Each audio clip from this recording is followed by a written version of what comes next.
आप सबको जय Hind. Welcome to my YouTube channel Rozgar point. UP police रू एग्ज़ाम के रिगार्डिंग आइए देखते हैं यूपी पुलिस के लिए प्रैक्टिस सेट। ये क्वेश्चन देखते हैं। इसको सॉल्व करने के लिए सबसे पहले क्या करेंगे,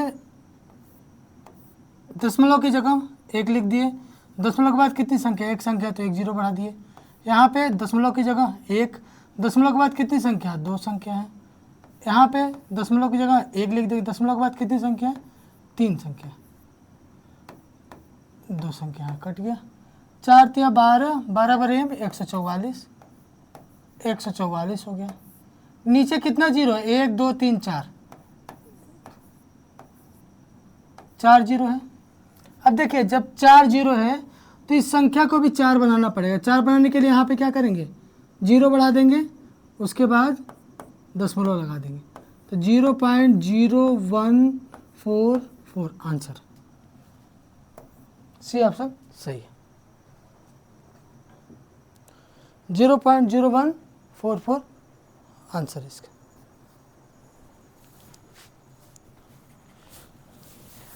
अगला क्वेश्चन देखते हैं।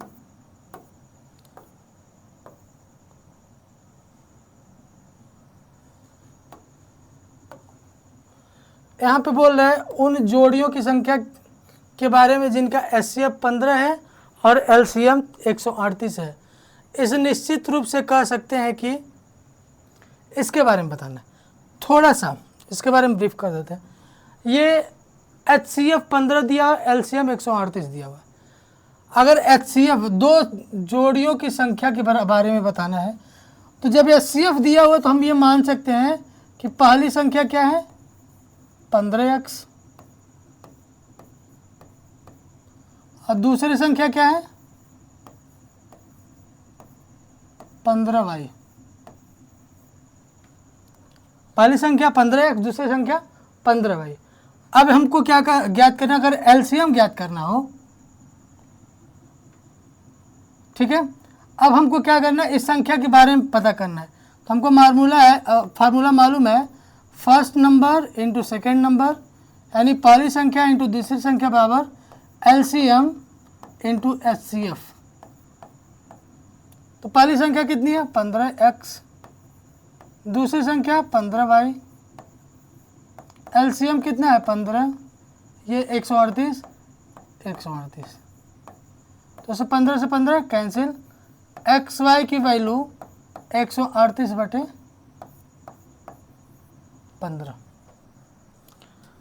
यहाँ पे समझने की ज़रूरत है, अगर ये 15 से ये संख्या कट जाती तो हम कहते हैं कि ऐसे जोड़े संभव हैं, क्योंकि जब भी एलसीएम एचसीएफ की बात होती है हमेशा आप पाएंगे पूर्ण संख्या ही मिलेंगी। क्या मिलेगी, पूर्ण संख्या ही।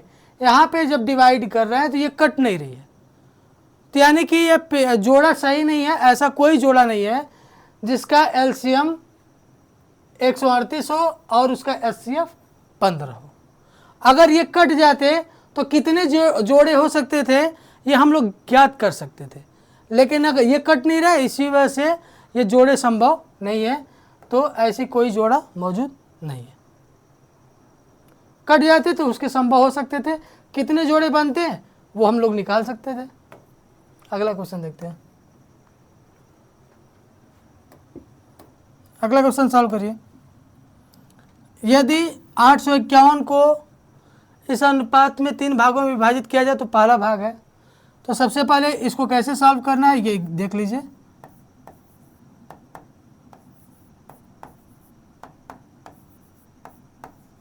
सबसे पहले 2 3 4 का एलसीएम ले लेते हैं। हर का क्या कर लेते हैं, डिनोमिनेटर का एलसीएम ले लेते हैं।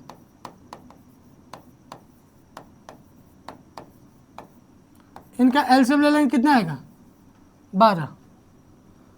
तो 12 बनाना है, 6 का ऊपर 6 का नीचे। यहाँ पे 12 बनाना है, 4 का ऊपर 4 का नीचे। यहाँ पे 3 का ऊपर 3 का नीचे। ये क्या हो गया, 6 8 9। तो पहला भाग है तो 851 है।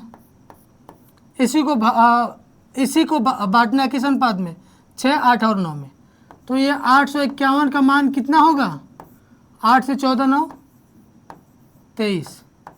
हमको क्या ज्ञात करना है, पहला भाग ज्ञात करना है। पहला भाग मतलब 6,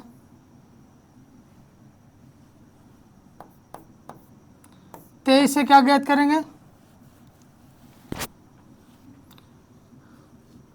37 इंटू 6 बराबर 222।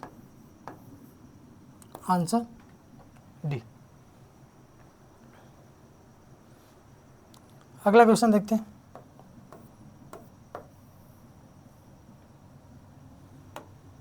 काफी अच्छा क्वेश्चन है ये। दिया है एक गांव में हैजा के कारण 10% लोगों की मृत्यु हो गई और इसके कारण शेष लोगों में से 25% लोगों ने गांव छोड़ दिया। फिर जनसंख्या घटकर 2025 रह गई। गांव में मूलतः रहने वाले लोगों की संख्या ज्ञात कीजिए। तो सबसे पहले तो हम मान लेते हैं गांव में मूलतः कितने लोग रह रहे हैं, 100 लोग, जिसमें से 10% क्या हो रहे हैं, डेथ हो जाती है। तो बचे कितने, 90% ये बचा हुआ भाग है। 90 क्या है, ये बचा हुआ भाग है। इस बचे हुए भाग में से 25% लोगों ने क्या कर दिया है, गांव छोड़ दिया है। तो बचे कितने लोग, इसके 75% ही तो बचेंगे। 75% मतलब 75/100, जो किसके बराबर है, 2025 के, 2025 के। 25 या 75, 25 चौक 100, ये कितना होगा, 3 छक 18, 3 7 21, 3 5 15, 9 7 63, 9 5 45। 10 की वैल्यू कितनी हो गई, 300। हम क्या पूछा है, गांव में मूलतः रहने वाले लोगों की कुल संख्या। तो कुल संख्या कितनी है, 100। तो 1 0 बढ़ाएंगे, 10 का मल्टीप्लाई कर इधर भी कर देंगे, 10 का इधर भी कर देंगे, 3000 हो गया। ये ऑप्शन सही है। 3000 लोग ऐसे होंगे, गांव में मूलतः रहने वाले लोगों की संख्या कितनी होगी, 3000 होगी। नेक्स्ट, इस तरह के क्वेश्चन को कैसे सॉल्व करते हैं देख लेते हैं। इनका क्या करना है, यूनिट डिजिट निकालनी है। मतलब लास्ट में अगर हम इसको मल्टीप्लाई करें कितना आएगा, कौन सी संख्या आएगी। तो क्या करते हैं, इसका भी यूनिट डिजिट ले लेते हैं, इन दोनों का 8 दूना 16, लास्ट में कितना आएगा 6, 9 चौक 36, लास्ट में कितना आएगा 6, 6 और 6 मल्टीप्लाई होगा, लास्ट में 36 होगा। तो लास्ट में कितना आ रहा है, 6। आंसर।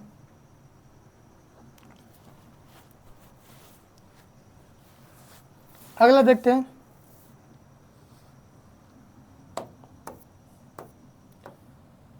इसको सॉल्व करना है।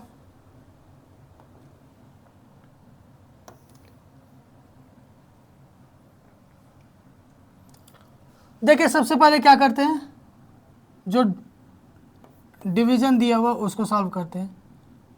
4/12 इंटू 3/2। इसको क्या करते हैं, इसको हम गुणे के रूप में, मतलब मल्टीप्लाई में चेंज करना है। तो न्यूमरेटर को डिनोमिनेटर, डिनोमिनेटर को न्यूमरेटर में बदल देते हैं। 8/4 हो जाएगा, -12 + 4, 4 3 12, 3 से 3 कैंसिल, 4 दूना 8, 1 + 4 -12 यानी -7 आएगा। सी ऑप्शन सही है।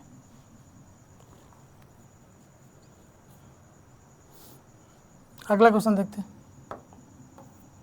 आसान है, ये बेहद आसान है, ज़्यादा। ये क्वेश्चन देखिए, ये बहुत अच्छा है।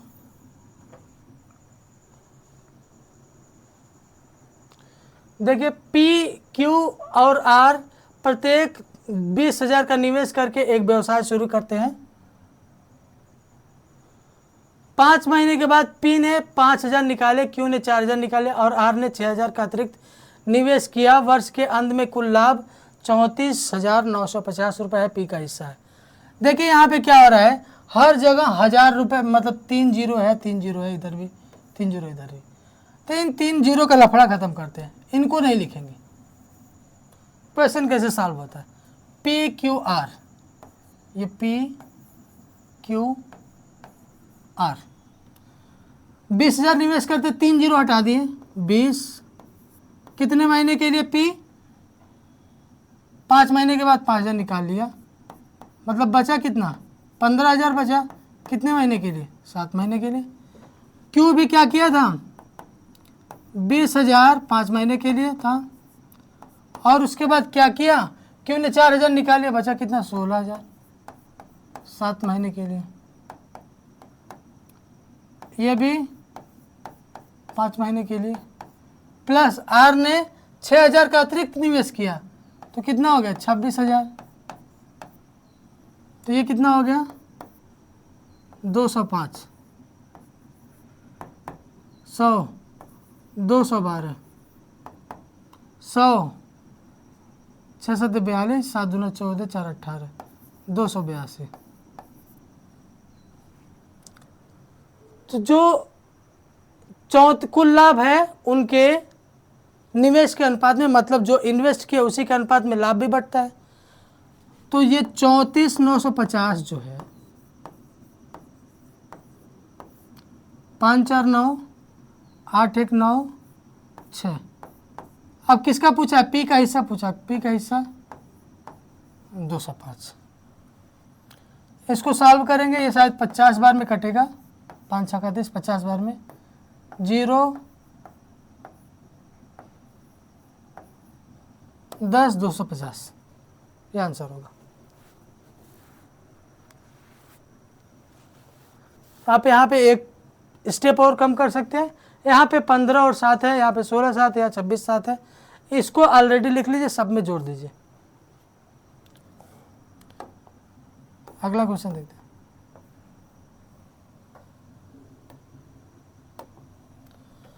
देखिए क्या दिया हुआ है, 11 परिणामों का औसत 50 है, यदि पहले 6 परिणामों का औसत 51 है और अंतिम 6 का औसत 59 है, तो छठा परिणाम ज्ञात कीजिए। ऐसे क्वेश्चन को कैसे सॉल्व करते हैं, देखिए यहाँ भी 6 का कितना है, 51 है, और यहाँ भी अंतिम 6 का कितना है, 59 है। तो 6 का 51, तो 6 का 51 और 59, 51 प्लस 59 जोड़ लेंगे, ये कितना हो गया, 6 इंटू 110 बराबर 660। ये 6 और ये 6 इधर, मतलब 12 संख्याओं का योग कितना हो गया, 660 हो गया। 12 संख्याओं का योग 660 हो गया। अब हमको 12वीं संख्या ज्ञात करनी थी, 11 संख्या का औसत कितना है, 50 है, तो 11 संख्या का योग कैसे ज्ञात करेंगे, 11 को 50 में मल्टीप्लाई करेंगे, 110 हो गया। बी ऑप्शन सही है।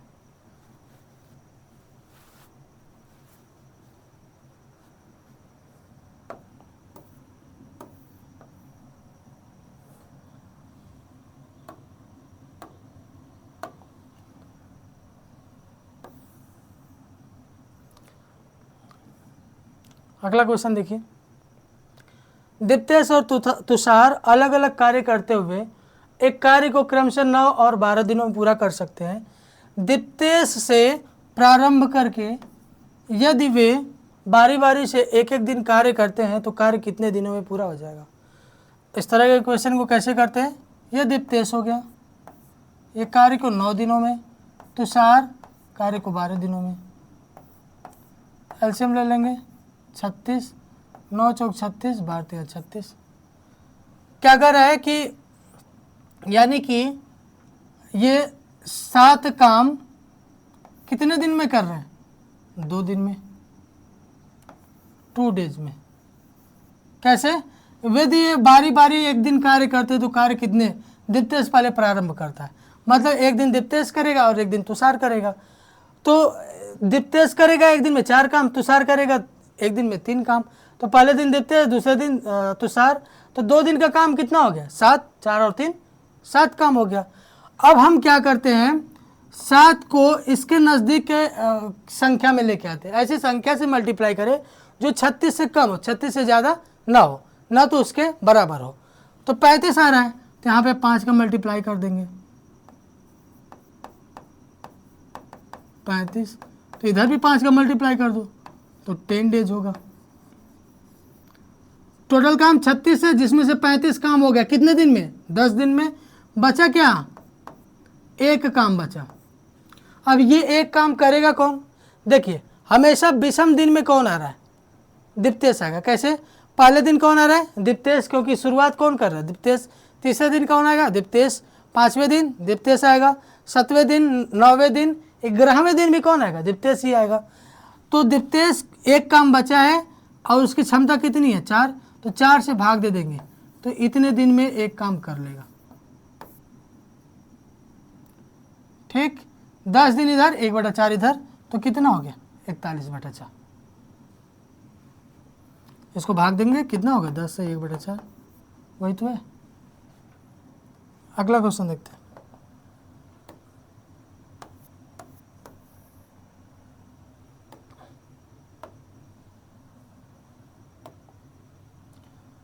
ये क्वेश्चन देखिए, 33 मीटर कपड़ा बेचने पर व्यक्ति को 11 मीटर का विक्रय मूल्य प्राप्त होता है, लाभ प्रतिशत ज्ञात कीजिए। क्या करना है? लाभ प्रतिशत ज्ञात करना है। तो सबसे पहले ध्यान रहे कि जब भी लाभ या हानि हम लोग ज्ञात करते हैं वो किस पे ज्ञात होता है? क्रय मूल्य पे। और छूट किस पे ज्ञात होता है? अंकित मूल्य पे। अंकित मूल्य पे छूट और लाभ या हानि क्रय मूल्य पे ज्ञात करते हैं। एक व्यक्ति को 11 मीटर कपड़े का विक्रय मूल्य प्राप्त, मतलब उतना लाभ प्राप्त होता है। तो ऐसे क्वेश्चन में क्या करते हैं, जब देखते हैं दोनों जगह विक्रय मूल्य दिया हुआ है तो 1 मीटर कपड़े का विक्रय मूल्य मान लेते हैं। 1 मीटर कपड़े का विक्रय मूल्य कितना मान लेते हैं? सेलिंग प्राइस x रुपीज मान लेते हैं। कितना मान लेते हैं? x रुपये। तो 33 मीटर कपड़े का 33x। प्रॉफिट कितना होगा? 1 मीटर कपड़े का विक्रय मूल्य x है तो 11x। प्रॉफिट कब होता है? लाभ का फार्मूला क्या होता है? सेलिंग प्राइस में से कास्ट प्राइस को क्या कर देते हैं? घटा देते हैं। मतलब विक्रय मूल्य में से क्रय मूल्य घटा देंगे। यानी विक्रय मूल्य हमेशा ज़्यादा होगा किससे? क्रय मूल्य से, तभी लाभ होगा। अगर विक्रय मूल्य क्रय मूल्य से कम है तो हानि होगा। तो लाभ कितना है? 11x बराबर सेलिंग प्राइस यानी विक्रय मूल्य 33x माइनस 33 वस्तुओं का क्या करेंगे? कास्ट प्राइस ज्ञात कर लेंगे, क्रय मूल्य। जैसे 33 वस्तु का, एक वस्तु का विक्रय मूल्य x है तो 33 वस्तुओं का विक्रय मूल्य 33x हो गया। अब ये 33 वस्तुओं का क्रय मूल्य हमको नहीं ज्ञात करना है तो CP लिख दे रहे हैं। ये इधर चला आएगा तो 33 वस्तुओं का CP कितना होगा? 22x होगा। 33 वस्तुओं का विक्रय मूल्य कितना हो गया? 33x। 33 वस्तुओं का क्रय मूल्य कितना हो गया? CP मतलब कास्ट प्राइस, क्रय मूल्य 22x। अब क्या लाभ प्रतिशत यानी प्रॉफिट परसेंटेज निकालना है। तो लाभ कितना हो रहा है? 11x का, क्रय मूल्य कितना है? 22x इंटू 100, 2 बार में कटेगा यानी 50%। एक क्वेश्चन काफ़ी अच्छा है, ज़्यादा बड़ा नहीं है, लंबी नहीं है, समझाने के लिए आपको बहुत कुछ करना पड़ता। देखिए अगला क्वेश्चन, एक राशि को 3 वर्षों के लिए एक निश्चित दर पर साधारण ब्याज पर रखा गया था। इसे 2% अधिक दर पर रखा गया होता तो 420 अधिक प्राप्त हुए होते। तो राशि ज्ञात कीजिए। थोड़ा सा ट्रिकी है, ध्यान दीजिएगा। 3 वर्ष के लिए क्या किया गया? साधारण ब्याज पर रखा गया था। यदि इसे 2% और अधिक दर पर रखा गया होता, 2% और अधिक पे रखा गया होता, लेकिन कितने साल के लिए? 3 साल के लिए। मतलब हर साल 2% अधिक रहा होता, 3 साल में कितना परसेंट अधिक हो गया होता? 6%। तो 6%, ये 420 क्या है? 2% हर साल अधिक अगर रहा होता तो 3 वर्षों में 420 अधिक मिलता है। तो 3 दूना 6% का मान है ये, क्योंकि हर साल 2 अधिक रहता ना, तो 3 वर्षों में कितना होता? 6% हो जाता। अब हमको क्या ज्ञात करना? राशि ज्ञात करना। हमेशा से राशि, कोई भी राशि अपने में कितने परसेंट होगी? 100% होती है, 100%। तो इसका परसेंटेज से परसेंटेज 6 सते 42, 7,000 रुपये आंसर होगा। अगला,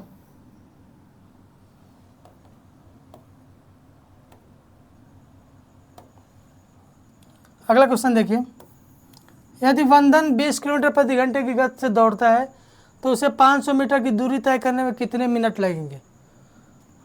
तो समय ज्ञात करना है। तो समय बराबर दूरी बटे 4, दूरी 500 मीटर। पहले सबको मीटर पर सेकंड में चेंज कर लेंगे। चाल कितना है, इसको 5/18 से मल्टीप्लाई कर देंगे। 20 × 100, ये कितनी बार में कटेगा? 5, यानी 90 सेकेंड है। इसको क्या करना है? मिनट में चेंज करना है, तो 60 से क्या कर देंगे? भाग दे देंगे। तो कितनी बार हो जाएगा? 1.5 मिनट। 60 में 1.5 का मल्टीप्लाई करेंगे, 90 आएगा। यही आंसर हो गया। बहुत आसान है ये। अगला क्वेश्चन,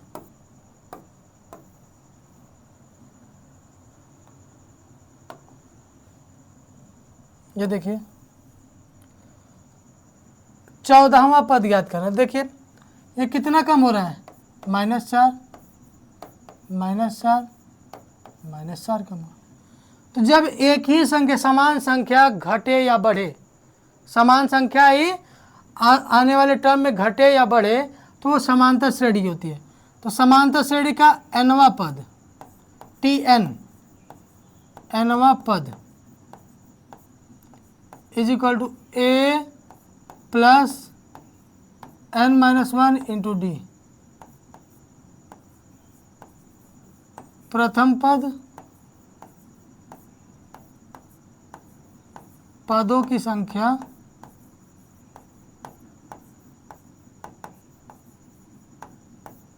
ये सार्वंतर,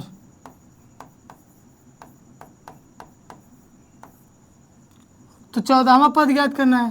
तो T14, प्रथम पद क्या हो गया? 14 प्लस 14 माइनस 1, 13 इंटू डी की वैल्यू -4, 14 माइनस 52 -38 -38 आंसर होगा।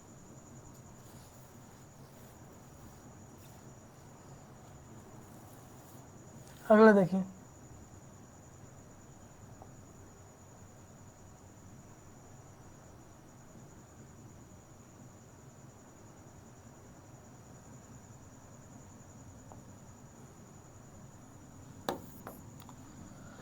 त्रिभुजाकार खेत का आधार उसकी ऊंचाई से 3 गुना है।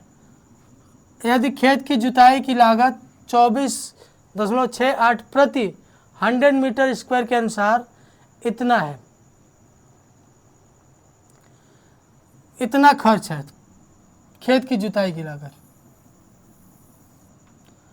तो ये खेत की जुताई की लागत, इसका मतलब क्या हुआ? ये कैसे आया होगा? प्रति मीटर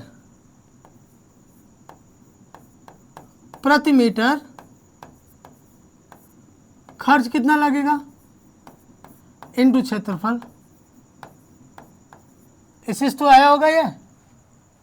क्षेत्रफल में प्रति मीटर स्क्वायर कितना, उनको प्रति मीटर स्क्वायर कितना लगेगा वो इनटू क्षेत्रफल में मल्टीप्लाई कर देंगे, इनका सब कुछ आ जाएगा। वही तो है। तो देखिए क्या है, हम मान लेंगे यहाँ पे आधा ऊंचाई बराबर x, तो आधार बराबर 3x हो जाएगा।